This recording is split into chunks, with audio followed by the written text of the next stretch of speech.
السلام علیکم ورحمۃ اللہ وبرکاتہ۔ تو کیسے ہیں آپ سب لوگ؟ امید ہے ٹھیک ٹھاک ہوں گے، خیریت سے ہوں گے۔ تو آج کی ویڈیو میں آپ سب کو خوش آمدید کہتے ہیں۔ آپ دیکھ رہے ہیں یوٹیوب چینل اسلامک پرسکرپشن۔ میرا نام ہے سید محمد علی حمزہ۔ تو ان کی فقہ کے اندر اگر کوئی مردہ عورت کے ساتھ بدکاری کرتا ہے نا تو اس کی بھی کوئی سزا نہیں ہے جی۔ اس سے بھی بڑھ کر اگر کوئی چھوٹی بچی کے ساتھ کرے جو نابالغہ ہے تو اس کے اوپر بھی حد نہیں لگے گی۔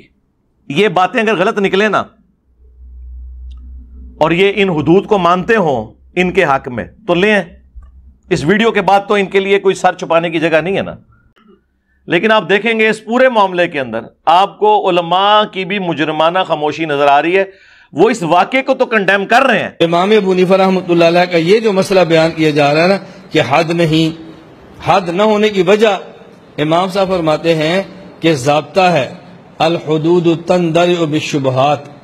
اگر کسی موقع پر شبہ ثابت آ گیا تو شبہ سے حد ساقط ہو جاتی ہے۔ یہاں شبہ کیا ہے؟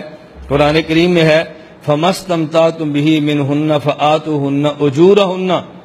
جب تم کسی عورت سے نکاح کرو تو عورت کا حق مہر دیا کرو۔ عورت سے نکاح کرو تو عورت کو حق مہر دیا کرو۔ تو یہ جو اس نے عورت کے ساتھ ہم بستری کی ہے اور بدلے میں پیسے دیے ہیں، نکاح والا بندہ بھی عورت سے نکاح کرتا ہے اور بدلے بزا کے طور پہ پیسے دیتا ہے۔ تو شبہ یہ تھا کہ جیسے حق مہر ہے ویسے اجرت ہے، یہ حق مہر کی طرح ہے، اس لیے اس پر حد نہیں جاری ہونی چاہیے۔ شبہ آ گیا۔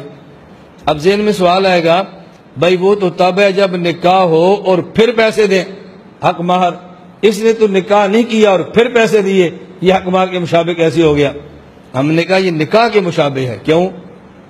نکاح میں یہ ہوتا ہے کہ دو آدمی گواہ ہوں اور مرد عورت ایجاب و قبول کر لے، اور اگر گواہ نہ ہوں ایجاب و قبول کریں تو امام مالک فرماتے ہیں پھر بھی نکاح ہو جاتا ہے۔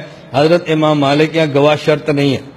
تو چونکہ فقہ مالکی میں بغیر گواہوں کے ایجاب و قبول کرنے سے نکاح ہو جاتا ہے، تو یہ شبہ ہے کہ مرد عورت راضی بھی ہیں اور پیسے بھی دیے ہیں، تو نکاح کا بھی شبہ موجود ہے اور حق مہر کا بھی شبہ موجود ہے، لہذا اس کے اوپر حد جاری نہیں ہونی چاہیے۔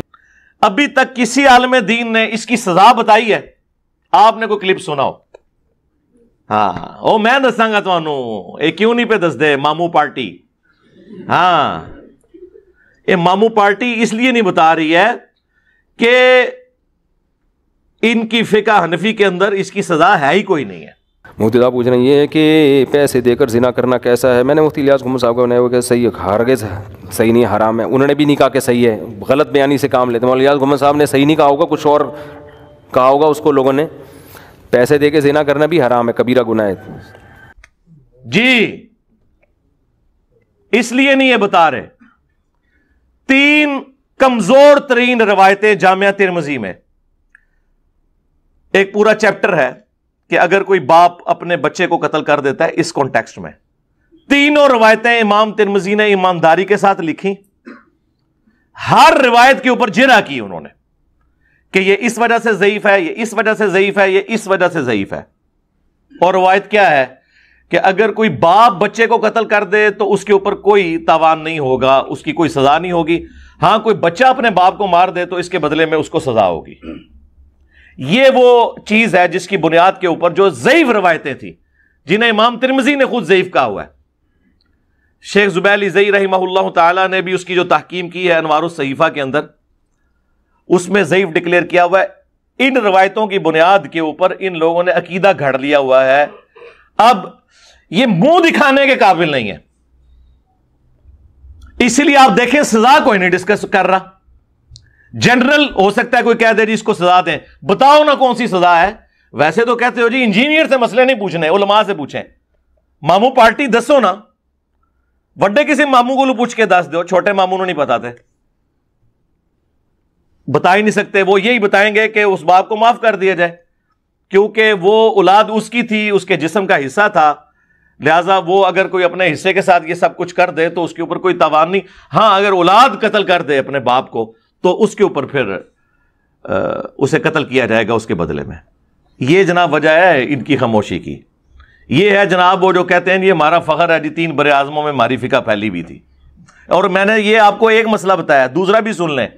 ان کے نزدیک یہ آج کل بھی، میں کل بھی خبریں سن رہا تھا سوشل میڈیا پہ زیادہ خبریں اس طرح کی آتی ہیں، کوئی ایک مرد کے بارے میں کہ وہ مردہ عورتوں کے ساتھ منہ کالا کرتا ہے قبریں کھود کے. اب ذہن میں سوال آئے گا، بھائی وہ تو تب ہے جب نکاح ہو اور پھر پیسے دیں حق مہر، اس نے تو نکاح نہیں کیا اور پھر پیسے دیے، یہ حق مہر کے مشابہ کیسے ہو گیا؟ ہم نے کہا یہ نکاح کے مشابہ ہے. تو ان کی فقہ کے اندر اگر کوئی مردہ عورت کے ساتھ بدکاری کرتا ہے نا تو اس کی بھی کوئی سزا نہیں ہے جی. اس سے بھی بڑھ کر اگر کوئی چھوٹی بچی کے ساتھ کرے جو نابالغہ ہے تو اس کے اوپر بھی حد نہیں لگے گی. یہ باتیں اگر غلط نکلے نا اور یہ ان حدود کو مانتے ہوں ان کے حق میں تو لیں. اس ویڈیو کے بعد تو ان کے لیے کوئی سر چھپانے کی جگہ نہیں ہے نا. ان کے لیے تو عذاب الہی بن کے نا یہ پلیٹ فارم جو ہے نا وہ نازل ہوا ہے، کیونکہ ان کی ہر چھپی ہوئی بات یہاں سے بتائی جا رہی ہے. تو آئی ہوپ آج کی ویڈیو آپ سب کو سمجھ آئی ہوگی، پسند آئی ہوگی. اس ویڈیو کو زیادہ سے زیادہ لوگوں تک شیئر کریں تاکہ حق بات لوگوں تک پہنچے اور آپ بھی صدقے جاریہ میں شامل ہو جائیں. انشاءاللہ نیکسٹ ویڈیو میں ملاقات ہوگی. یہاں پہ دیجیے اجازت. دعا میں یاد رکھیے گا، اپنا خیال رکھیے گا. اللہ حافظ، فی امان اللہ. خدا جس نے کی جستجو مل گیا اس کا تو سب کا تو